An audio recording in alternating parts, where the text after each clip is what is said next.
saga Iyore direct. Eki wa ari wa no kwa yo na. Iyore na ni ani ya na ni ma follow. Wa e gbe amu no yo wa no kwa. Edi ja sete masali. Don't track gather ni madani Iyore ofe do. E mi no e gbe afe. Me na do wa no kwa exit. Isa guy. Na be tie me. No no gbe na be ati mo le gbe. When me ko no kwa na ma to abi ko no kwa. Only boy that is it. Why can't I want to why? Mommy, small, I beg. Mommy, piano. Mommy, piano, la, mommy, piano, mommy. You know they angry. Now so she tell they talk. Mommy, small, mommy. Baba Douglas, ana mama buru.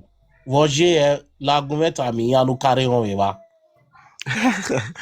I beg, I know if you just talk, no verse, I beg, with all respect. Okay. I just make I get one or two things so I want to talk, but I want to hear everybody opinion before I will come reply this word I beg. Because getting my sister Itwan, they talk. I just want to talk, but make una first talk. I did this thing. I did. Mama, faith to start is I took understanding, man. Because if we're born, Mama, you understand the way. Let me even give money who do not hear born now. They are watching the video. And I force them born now. Why do you directed to Iyore? Only have to I force them born. A moment when I will do not where we are now. Iyore matter here. Iyore uni. Go ya apologize in Iyore pa. For me, only mawo, no matter what, they no be apologize in my, no we can my way. Mo, but go and apologize to everybody and delete that video. But delete you force them boy any. Also, this your house so pepe. If you don't the boy na who we are. Amani so ni puedo. So pepe. Cause any me waje na me support anything nema. Cause also what carry the boy nobody no support hero. On be arrest one way Iyore. Iwe ne boy ni je ni o ke ni asie like kona pa ni ava hoyo. Yes, so when Iyore say when they don't tell no one guy you do you Ya ta ho ama. Abani gbon wa very oni wa. Even when we are not safe, always be they repeated the same thing. Okay, me and that for say. Okay, now we be the attack. We here do you we at your ball. Ubega bro, you get video we na. You get we na. Oba ta mu gba we gwado de ba ka we take the street. You don't want the president. You don't want the president. Only Jay believe social media. Or na here. On a president body with ego. One never not know you. Well, if you're panning me, any meta me, Emma, and I'm on a few peggy fence gua. You may not see Nigeria on a lagua, me more to my way you whom are gua. It really matters. I mean, my young one, I eat your own, but I tell you, hello there. Hello there, lagua, my no settle. You're really going here social media. You understand? Only one Iyore social media. You have to know that when you go one Iyore Coco. Hey, I'm Iyore go. I don't understand. I'm not saying I'm not talking about no movie. Why you really go there? I don't mind do what. Why one more in there? The one I do one boy. What is one? The no man I don't say now, Robert, I'm a busy face. Because you have to know something. That when you got when you have fear, you're not working your banner. I got good your back. Now, the most enemy, like you way. Well, I'm cool. Anything else, no wife. I told you should keep it between yourself. My way now be a saga all different. Oh, one of one nothing now. Okay. Let's see something my way. Any not that voice that way.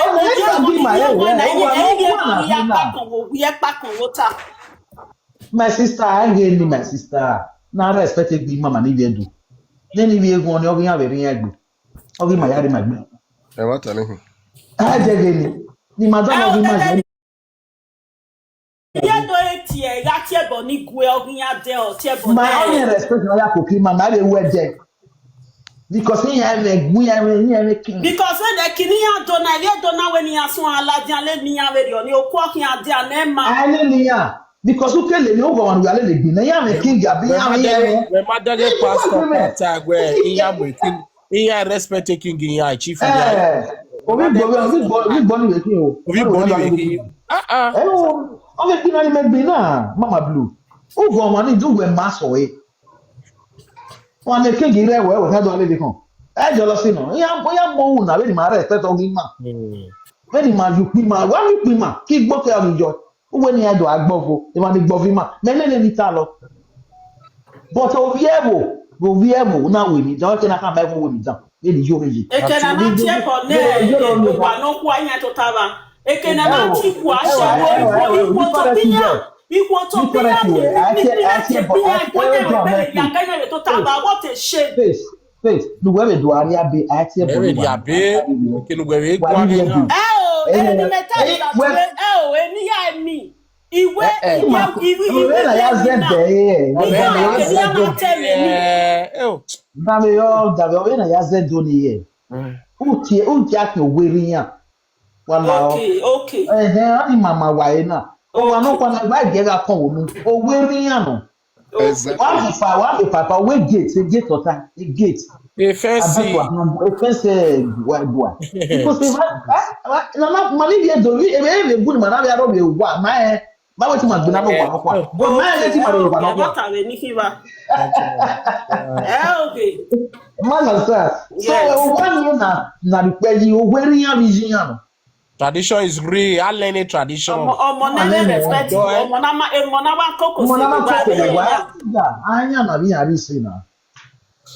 No why ya te bo wa no wa te le ri me no problem. You don't know. Why we do ni ki. One no ni ko agripa no we bo. Odo akon we go a. E pet o ya kon. Wa ma na te do ni ara gi ma ko we bo. Ame wa ni bu ni ma je ticket ya ri o wa. Ya ni jojo wa. Eso so aje Nigeria. Iya ke Nigeria ni ake do avie pishola na. O se ma ko bi te ma ta ni azo ni aro wa. No dia do ra yan yi. Wa ge come to Nigeria mo bo ana. We ma Nigeria. O ma je Ghana, o je Africa Coast, o ma je le do. We no here na. O ma je le do. O da mi ge ra yi. O ya arrest, any right no ya arrest boy. Iyore right. We no do any na they talk okay not to apologize na go ya say. Oh yeah ma. You know apologize in your man na the boy we gbe ladian wo we na we gbe do ate no say. Eli okun yo we ya ati invest din yen obini yen ebini. Eli okun. No, I love that Donny Bay. Forget him as If you are verse, ya ne ra we ya mo gbe me man le dore. Ebi no see any ani rogwa man. No see any ani rogwa na feel of course I we am marry no sunu because he an we e wa ni ready and na off pegie. Sorry to say, wait to correction ya ma ni rogwa. Iya ma feel of concern. Iya bege mi ya ni. Iya bege ma ni ma ware no. Ti oge da doge ogun ya me gwa. Ogun ya we gwa. Guy, edeni ewe eri ma eredo ya. Edeni ewe redo ya o follow emi ya. Edeni ya je e koti. O eni ya kwe e ma ive mo wa this thing ive zoom ni. Eru e neri mata. O wi ye beg ivi ni ya soge ne do e. Oh. What that way, social media say, why I get no man or raw? But listen to no man or raw. We ye beg you, any answer we so in the Donia Yakuli Yari. Why we are my begging us soon with that dog? Whatever. But any ya fair now. Why in ya for the active, you know, and you can wear most of them about that tire very only.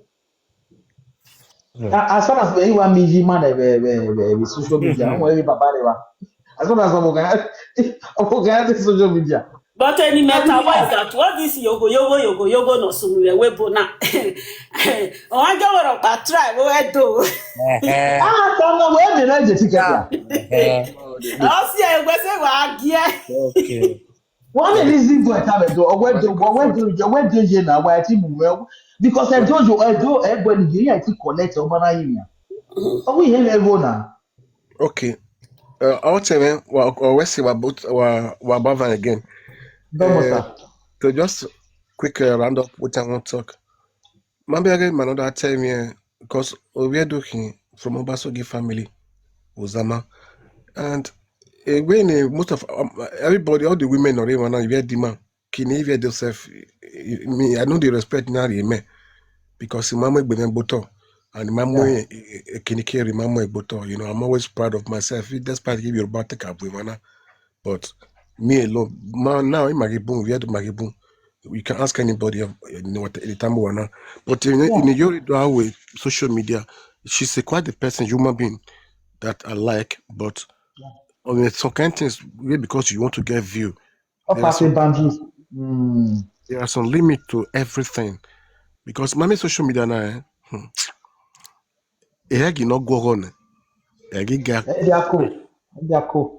Social media thing. So you cannot say today, yeah, you want to make a view or right now, social media now, Iyore, she's booming, she's making money. But there are good money and there are bad money. So you don't. She's not supposed to do some of the things she's doing, but there are certain things she does too that is kind of well. That is my own personal opinion. But okay, easy now. A boy now, or you apologize, or we're now, or the way do you or you the worst of the scenario again. It doesn't make sense. So let's try to see how we the ladies, how the ladies, when our team can be able to now keeping their mouth, straightly to house, not near guy, because every time this or bad thing, don't do the every dick and Harry, Emma. every Oh, we so talking me have here, brother. yeah, every dick and Harry now, oba, Ego Oyo, me. Que no na- mais pas con. Que dera yes, ma egua. Dera yes, ma egua pe pa yedori. every time it's not what Ah. it's not. That's even honestly, man. Like even I better, I go. It doesn't. On the phone ya. On the phone bro. It's funny. It's not everything that you do. Make a comment, do a thing, and no, it No, doesn't. una ga bat wa ere bat mi se do ne. Wa ga bat wa wo de. Wo we live video. That body here am eh. Oh, baby. All this one, because they do things like Iya that. wa make up e brother. Ne ni jure na ka no be won we after live video. Ono so na we live video na degbe. All now here because the live video not the happiness, you know.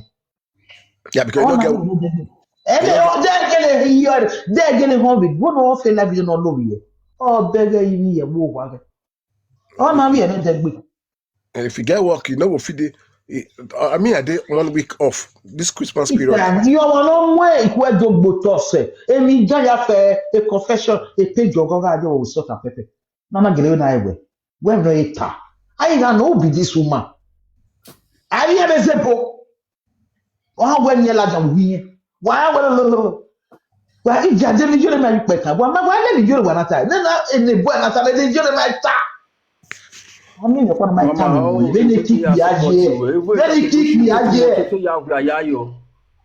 Come de ni wa le ni jore. E me ri abandon e. E yo na take away sort of peg on na nyo ge ni. Isha. Ami mi opa na no ma jore ya with content. E go na be de yen kick me a. Nekere. Isha. E go na be sun awi ni edo. De do me do ale mi do me do akeson. De ni jore do akeson. Ma te te kare yin me. Ipe do ga go. Before me tell the more live video get at self love.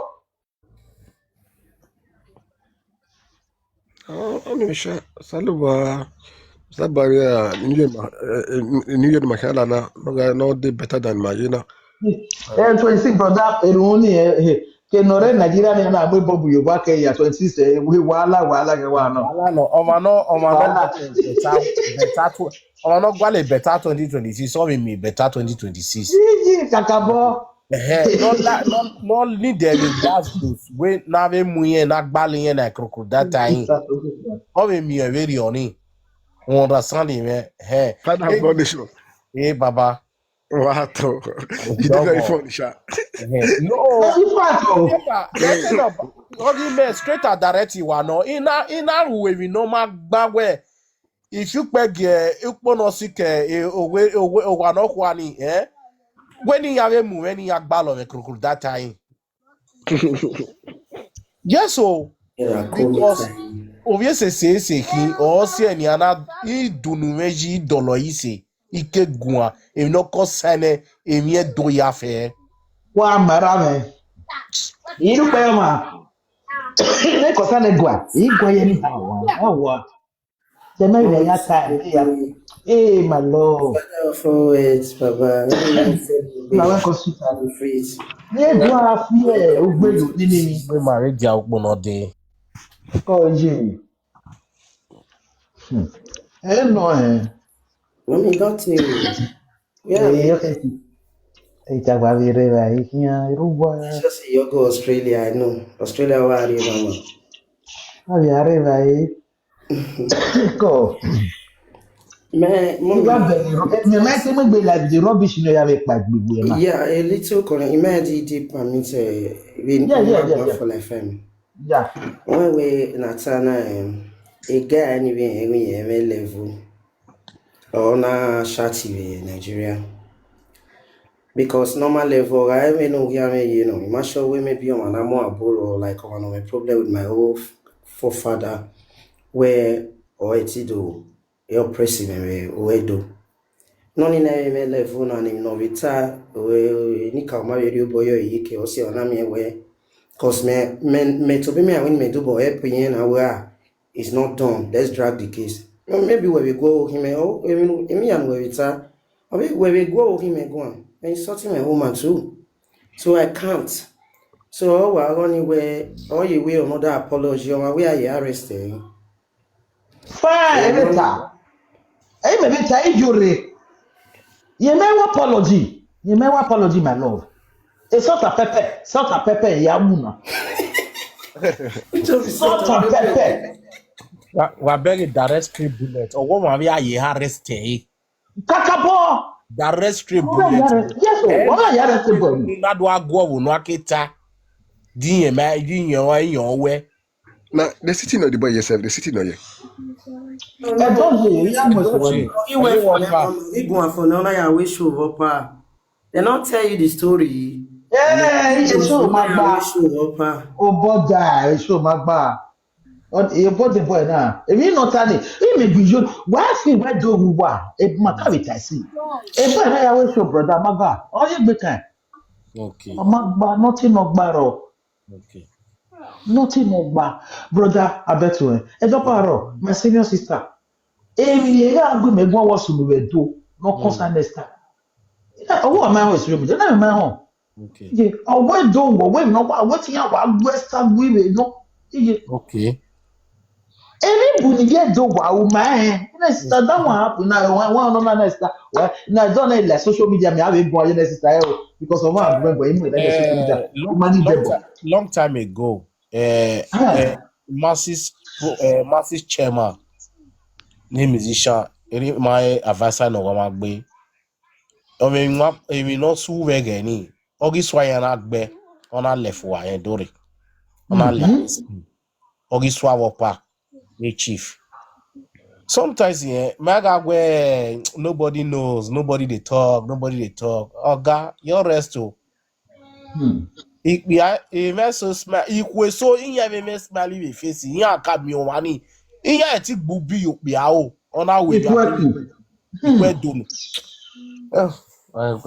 Pega ni una aro susu like even na me parents ya susu we naja. Ne like na we kije like how those susu we kije. No go there we na agbaza mami go rere. We may not they laugh.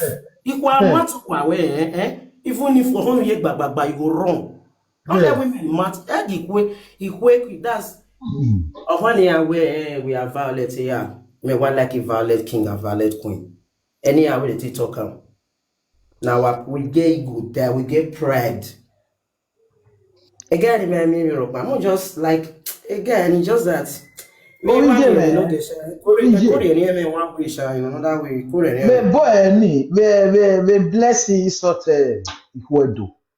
Page mana Ikwedo ko ya fe 70%. Mana we mana donate yo. Mana we ke na green yo wa ni kweki. Ni alerun ne. Blessing see you. Ami Iyore man. Ami Iyore. Ami Iyore man.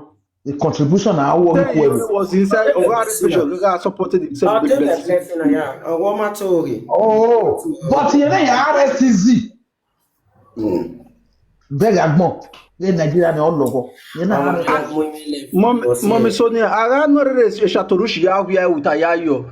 Ige ni vie ko to yayo jo. Iyore ota the platform. no, why they look one even on land je mo te mo jogbo to a. Pa.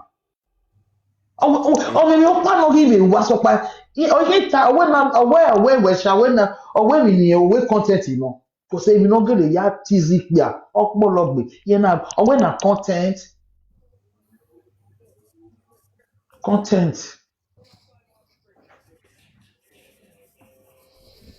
Oh, me ga arrest a guy ni Iyore. Oji keke ti ari eke wan, ohun ege ameje boga. Eti ari eke wan. Eti jo. O tan ko lo se here. O. Ni ye Iyore ye yo bo vi ewo. O wa no osu ari o wa no ya gwa yin. O ye yo bo vi ewo. Mommy Sonia Guyo, Otana attack Nedora Diage or Jobo here Emia. Abi Emia Sony, Oma made it all the one. I'm many Yamuna to young one. Then on the one make a party and ya ki okmo. E gwa kana ya. Emi na ba ye gwa ba talk my we no. I feel you gwa agwa. E ba talk me. O ni eru na ye gwa. That's the only prayer. O igbe na be yo. I didn't make a ye gwa no kwa agwa. Oba talk me only the only prayer no je gwa. Aye man ni wo lo ye zen ni your opportunity la we but do ye spirit gwa ti talk. Gwa fi we man agbo ni kige ni aye yo gwa. Wọ́n náà wọ́n gbòòlò yẹn sẹ́ the rest social media nọ̀rọ̀ online a spirit of buse wọ́n wọ́n á gẹ́ ní ìgbọ̀n yà gẹ́ yẹ̀ ẹ́ ní ẹ̀bùsọ̀ kẹ́ àrí plan ó kẹ́ gbọ́ ẹ̀wì saga ọ̀gbẹ́ ìgbó nira gbọ̀n. Ẹ̀wà ní wúrọ̀ ẹ̀sẹ̀ ní ẹ̀jẹ̀ ìwọ̀ yẹn la wẹ̀bọ̀ yàrá ẹ̀wẹ̀bọ̀ wọn yàrá online yàrá social media. Àwọn náà mi comment sí wọn àpàlọ́ àná gbọ́n mi fake account náà ìyá rẹ̀ fake account spirit. Okay. Because the rest of the one who were not gbọ̀ngbọ̀n. Oh no, anyway, motor no better the driver. Motor no better. Boy do waga boy na gini anga easy. Only gi ragbon, spirit o kin aba. Ye kekene. Ye mu ye ke da ye lewe ye boy, ye mu ye ke da. Na iwa ipin abo paso ai orike. Wọ́n àti wọ́n fẹ́ràn ọkùnrin àbí street ìwọ̀ ọ̀hún. Òpópá àbànú àmọ́ ẹbọ gbọ́n má sọ ẹ̀gbẹ́ àmọ́. Wọ́n ní lọ fọ́ ẹni. Àmọ́ ẹ̀mọ́ ẹ̀bọ̀ gbẹ́ náà bọ̀ bí ẹ̀nà wíyẹn máa ń bí wọ́n ìpàtẹ wetin yẹn frustrate or wetin yẹn frustrate me. Èdè ọ̀sọ́ náà ní ìwọ̀n ẹ̀kọ́ fẹ̀. Ọ́ ní ẹ̀bọ̀ ní ìwé ẹ̀jọ̀ mu gbọ̀ wọn, ó dùn àká. Wọ́n ẹ̀sẹ̀ kún omi wẹ́wù. The band musician. Ẹ̀sùn wá. Okay. I never know myself. One part was of the web, one of the one you know. What's it? When ya kill, you was really one. You wish your yasun one first album. I saw good love. Okay, love in here, one I know do anyone who have in your soft masha or I take it. I don't know. He come Paris now. He come Paris one time. I see how is your pick, man. Paris okay.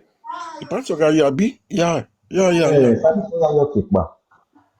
You know where it be doing winner, it be a winner, a web with Muya Yowa, ye winner, ye carry out your wa.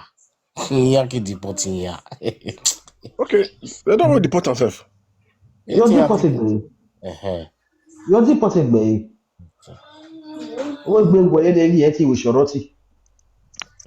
I wish I wish I first, man. we Italy ka yo ke bi ari France o ke ari ndodi.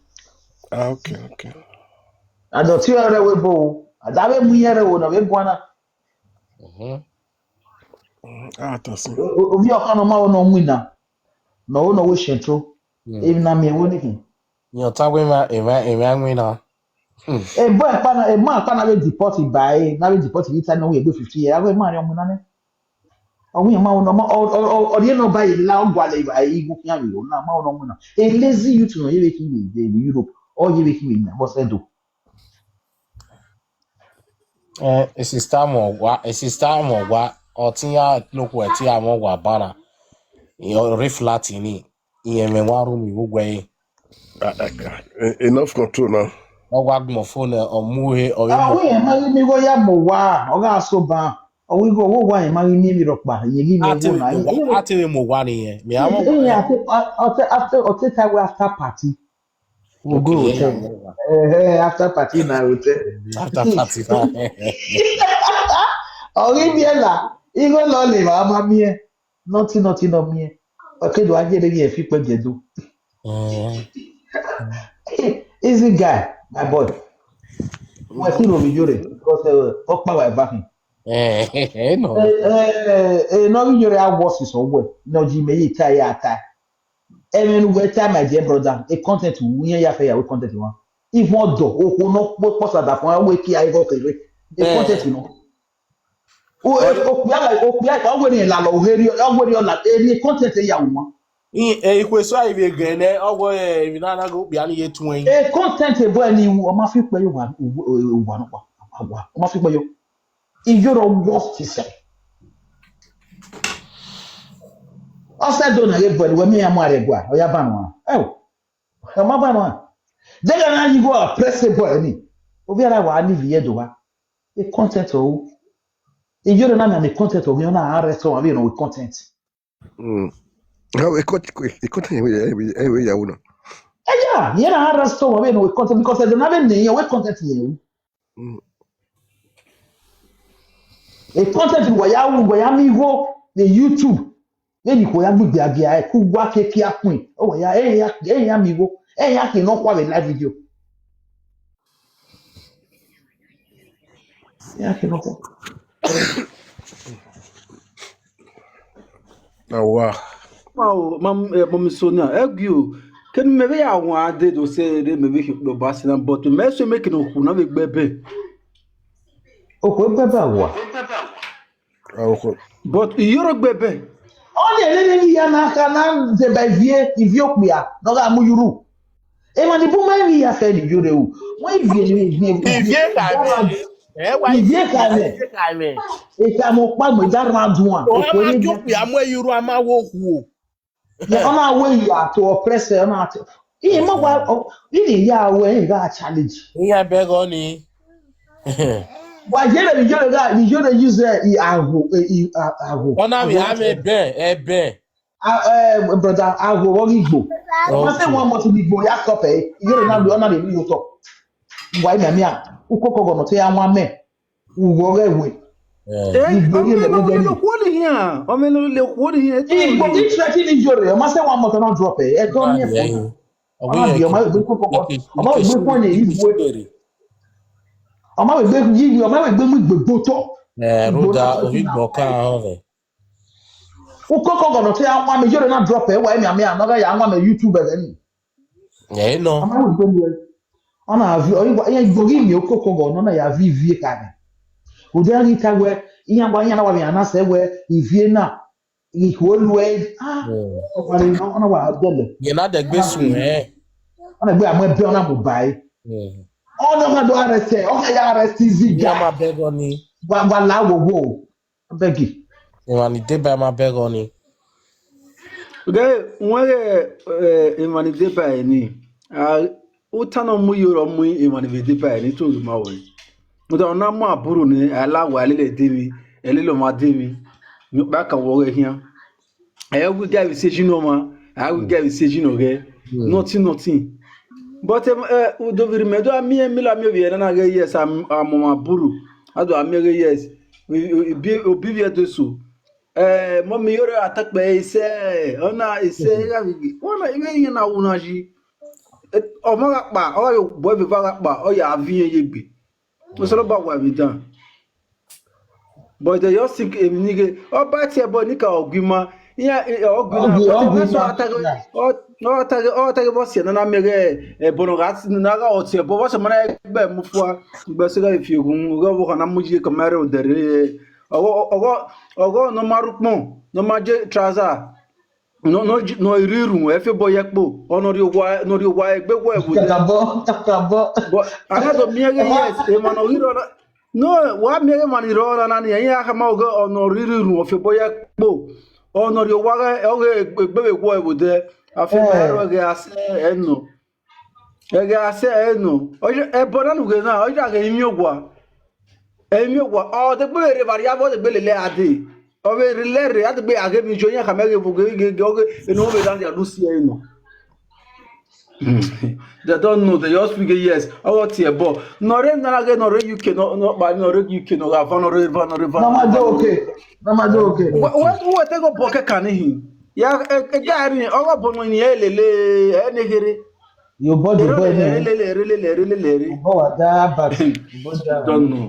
Yes, The vessel are about no level, at a bag, Bemufane. Oh, everybody, young winner, at a winner. Ian or Roy, near Tamawania, maybe. Yes, so why are you seeing with fasting a prayer? So why yet? After my fasting a prayer, you gonna me of your gobble. Of your going, near Hamari, no. Every distant motino. But you like the social media to have me away. Hina. Not Papa Kaki, I don't be yain, Nugay. No Victoria Berry, you mean I don't think yain, Nugay Roger. Egbe agoyan man is Malile. Oh, about your boy, Nika Guna, near Hoy, near Agay, you man is Malile, Kinotare Bassun, Essun, if you do the Iyore ya we rubbish in here. Nobody no be try raw. Man, if you do ekeri makere, the boom, What a devil no ya no be azu wo be jero na. Wo be gigbe, o be do na. Wo ga gigbe. No pe no wo be jemi no be azu wo. Isunu ye ni em wa ni wa o eni. Eni mizu. Eni ejiri ohun yo ba. Eno niyi. Ayi yẹn no wa ya we ho we do. O da wa agbere osen na no wonder. Most of them. Lagbera Hussein, Amana Hussein, and I are but to tell Doni or Lagbera. The tell Doni on your voice, you told you, don't like And then you have to know Bona, the boom of Wabeduba. You know, no Wabedu, or no Danoka. Most of them. When me, I saw what you were, who I know, Sunia, a police get around and not by 20 naira, I know. But no, I have one who I know Sunia like the senior too. I'm very. Cano, necessary. Next country, no race pain. Why money race pain? Why you? Oh God, man, why you wear ya gagging ya no race pain? Everyone. So sweet, The boy and the man, thank you for the a man, no, those things. The man can't see a man. 30 years, everyone, young. Oh, yeah, What you need to do? hey, also now we get again. Let's say we. The ribbons. Wagagile gay. Aviana if you beg you a wiana. Why me not bomb my war? Agbama mania and If oh why all you is was war. No one. Like only no go street. One be on no. The last time no we are 1 hour away be true. They be true of you. We are getting no money at time in any be true. From Irani or we multi caravan. So if they when in yes, now say not going to reply there. Hey, I said, but reply, you know, what do you get?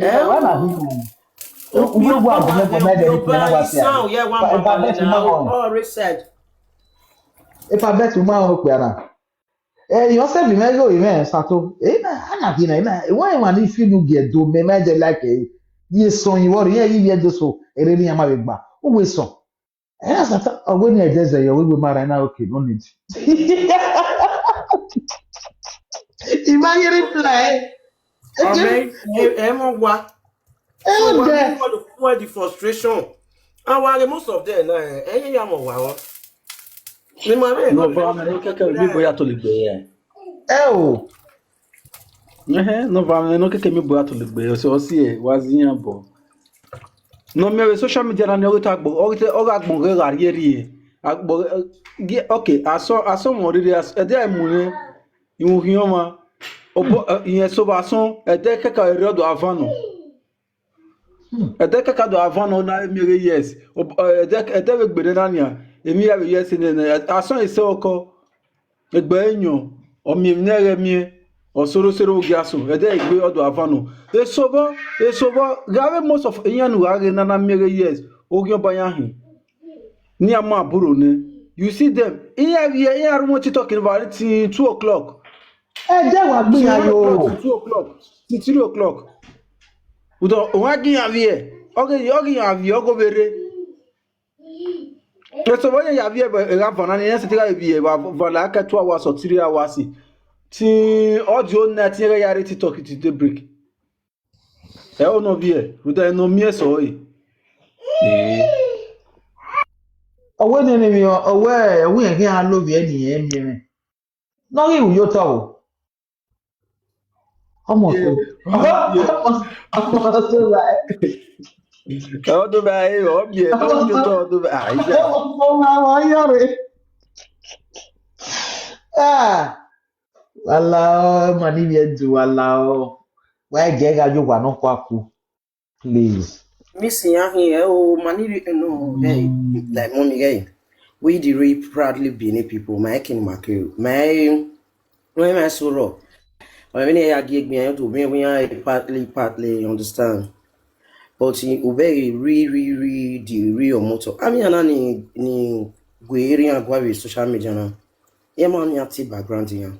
Well, go deep into their background. Why me we have full blood. Uba we so wa we carry back carry we get near do. So can you know? Yeah, we according to ya we can magelo we. Eh ni puto ya ka we abibi ni yeah be do. Man need the re omoto the rest sound. My kin ma kekba. Akabo. When I brought him up here. My wife bad character man, but when it comes to fatherly parents Mari Mungu Tose. Kakabo. So I say, I want me and blocking blocking. Oh, we are removing. Megi ya, maybe kweli ni ya mawe e blocking. Ime do anegbe we me kwe me mani we live video. Ya wa we I go block you. Because no do ya me do ya reply we. He block you when you get baby we. No, it's getting too much. One me does the yes sana so na ne. Ni ma me enegbe. We ni fi pe giri ya me. Me ma yan. They are the blogger the blogging ya. So God, when you meje, e ki agbin yan. I don't follow them. Because the bloggers are a blogger, you will be I will still pass. Once you have a picture in the wage, you will be ra.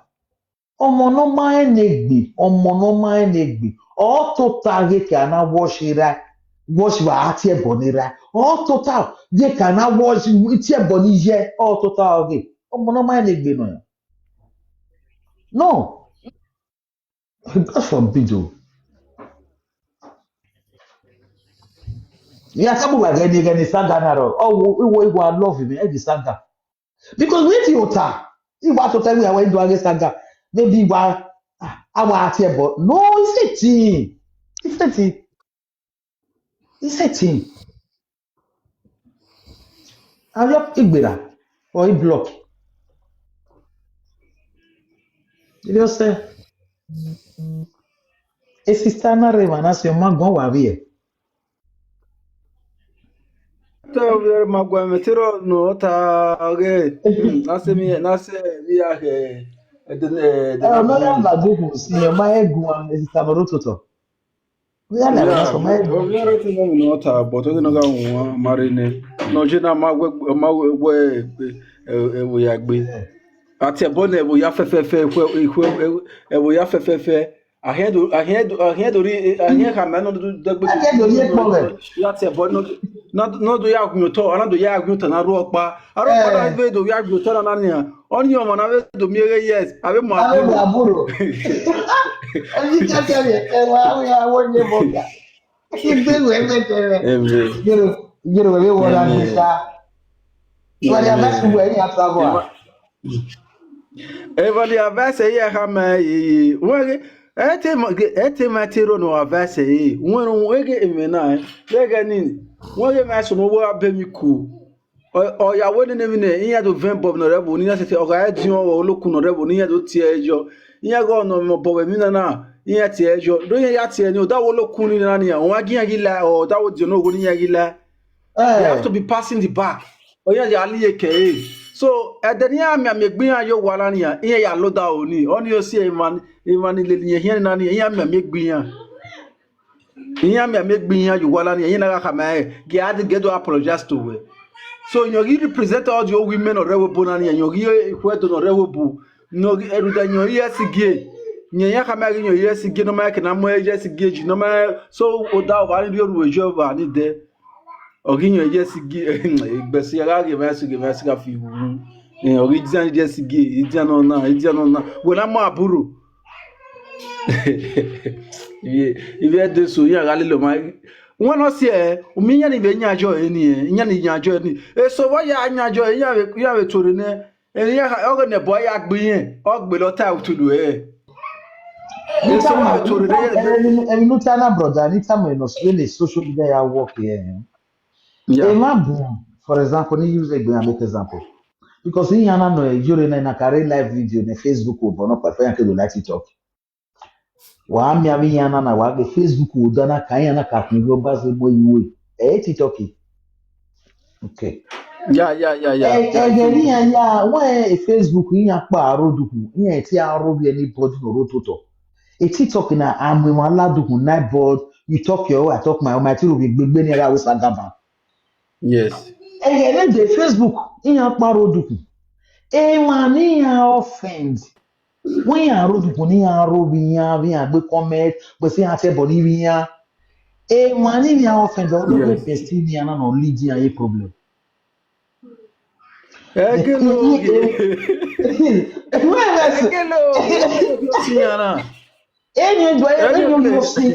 na the TikTok not by ya ile ya like push ya yes on I drop the nowhere oh yeah is a raw what regret no the what 20 years ago 5 years ago man ya tie born all here because where ti aro one ni ma advice we e one advice we me anana o here we na because o wan le gbe right advice we na we o here mo we I'm screwed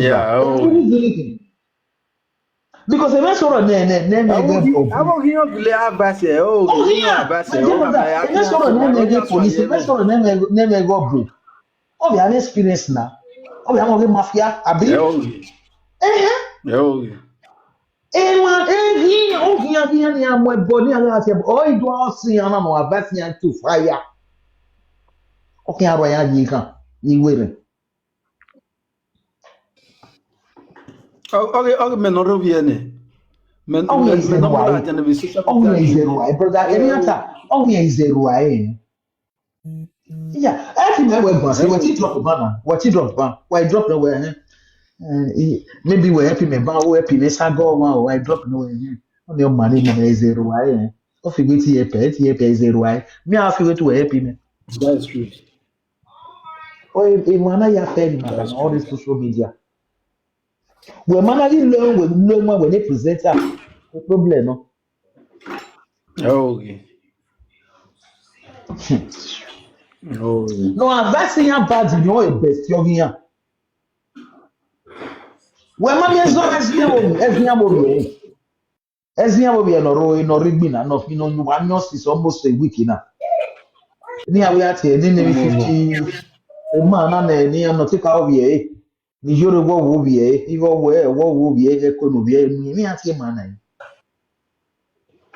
Imagine only 50 Rosale. cents. Obi jore we no na ya wa kon 1 week ladi the confession by that Iyore na. momo. Boy na wa ali di jore ye problem. Ni abi jore gba kan. Even the jure dey page me. A boy now I make it that wetin help you jure. I make it lele jure la o ga we saga. Nínú pe ma be tí me surprise yin eva be gbin na. Wọ́n lọ sí ẹtì yẹn nínú lele yẹn nínú támẹ́ ẹtì yẹn pẹ̀ ẹni mi ìhó ẹni mi èmi ẹni mi bọ̀bọ̀ ẹni yẹn aṣọ ẹ̀jẹ̀ mẹ́ yẹn àmì ìhó yẹn aṣọ ẹ̀jẹ̀ mẹ́ yẹn àmì ìhó yẹn aṣọ ẹ̀jẹ̀ mẹ́. Ẹtì ní kí ká lele yẹn kẹ́kàn ẹni nù àmì náà bí yẹn so nù ká lele ní nù ká láì platform ọ̀gẹ́ ní ẹ̀ka tẹ̀mẹ̀ dánẹ̀. Big man 50. Big man Yeah, ya ti big ni man no 50, le. yeah. O le ne so no waro la. Any nania, any boy, they see something from it. So yeah, right, Joe. Yeah, again, we no winning. Yes, it's very, very wrong, but they don't care. But maybe they didn't near me, boy. Oh, my can okay, your face later. That's just it. Wala. Rugwe. Aboma jeso me boma olele magicwa. Elele magicwa no boma jeso elele wo magicwa wa. Edi koni ati ogo makanye o. Ogo yinya so ni. Boy na Ogo ye. Easy. Ni Maria advice you easy guy. Apology ni we wo ni o ma gba my love. Ray, ta support you well. Me ma support you Mama, we me ogo easy boy ni ogo busy boy ni egui mama, ma fe mi jo ni go. Easy boy ni eme ro hin boy ni gun se no kina e go re be me ni. The same word na ni all give us we no there again. We Facebook or I think I see Boga Ugbeti. I think that we post old video not to post na Ugbeti to post so anything at all, now as a boy no bono we no roll you know is that the money has a TV ki okpe yan se kino je yan se TV ki okpe onu no ga no ko adebo. Mani be on so gwa no be on yan se TV mi yan mi yan ti oteme yo boy mi na no wure omagba ofo bogere na de gbe alele nyenye wona na nyenye ma o se ti gbe continue awe no No, yeah, they might well advice there. My sister, on one, me run, dear brother. Oh, ye be stumble, my stumble, on one, ye run, or ye be ari advice, boy. On one, ye be around, or ye be agua. Understand? Forget his stubbornness of it talking, or drop a live you not do have here. My dear brother, most of all those presented were the winning. After party, and easy guy. You know what to do where we in.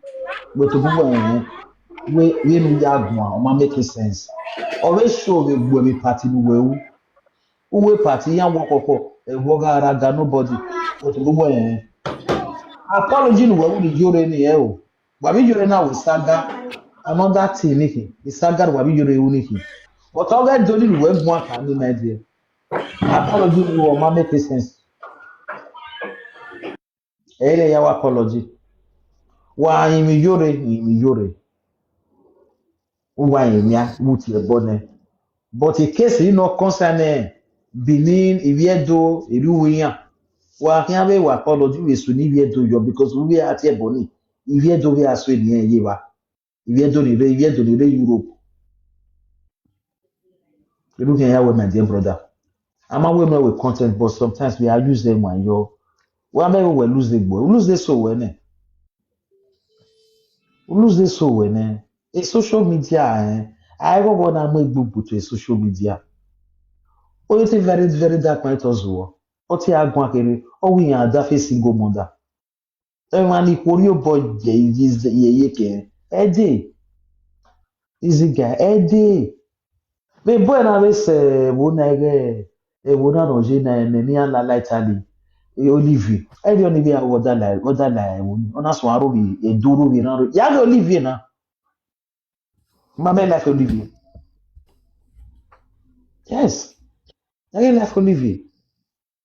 Why you say one ware Europe run or Billy, why would you bomb clean? I win Nigeria in my easy, but I mean no Ladian one. Yeah, that guy didn't deport you, better. Near but yeah, in Europe or ye police in now. Yeah, I don't power you go give it. I'm not here, Bolivia do. On him, on my easy. We marry no one daji. There we bonaga doga easy no one where deported Buhari wa. Even when we are going in life, we do only respect, motherfucker. Ah, even a gift here can. Then we are not gift and I know where you know one. Marry no one, my dear. Wa again where till you know one when you were me, whom you didn't know one. Ya no, I mean, yes, so. No me. Where till me no one. Where ya know, I mean, what make sense? Mm. So everything what we do, one kind, my dear brother, what you fair we say. Yeah. Yeah, go do something. Yeah, relax here. Irame, God bless you. Pablo.